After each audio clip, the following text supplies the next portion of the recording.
Hi అండి. ముందుగా మీ అందరికీ రక్షాబంధన్ శుభాకాంక్షలు. నాకైతే ఈసారి రాఖీ పండుగ ఇంకొంచెం స్పెషల్‌గా జరిగింది. ఎందుకంటే ప్రతిసారి మా తమ్ముడో, ఒక అన్నయ్యో అలా ఉంటారు రాఖీ కట్టడానికి. ఈసారి నా నలుగురు అన్నదమ్ములు ఒకే చోటున కలిసి రాఖీ పండుగ అయితే సెలబ్రేట్ చేసుకున్నాం. అదే స్పెషల్ అన్నమాట. సో, ఎప్పుడు ఇలా జరగదు. అందరూ కలిసి చేసుకోవడం అన్నది చాలా రేర్ అన్నమాట. అసలు ఇప్పటిదాకా జరగలేదనే చెప్పుకోవచ్చు.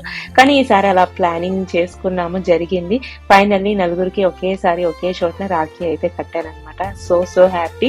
ఇంత హ్యాపీనెస్ లను ఒక చిన్న వెలితైతే ఉంది. మా పెద్దన్నయ్య మా మధ్యన లేడు. సో అదైతే తీర్చలేని లోటు.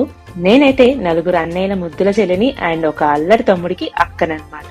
సో వీళ్ళందరికీ రాఖీ స్పెషల్ గా డిజైన్ చేయించాను, వాళ్ళ పేరుతోటి కస్టమైజ్ చేయించాను. సో అవి కూడా చాలా బాగా వచ్చినాయి. అండ్ ఈ రాఖీ పండుగ స్పెషల్ అయితే అదే అనమాట. సో మీరు కూడా మీ బ్రదర్స్ తోటి హ్యాపీగా ఇలా రాఖీ పండుగ సెలబ్రేట్ చేసుకోవాలని కోరుకుంటున్నాను.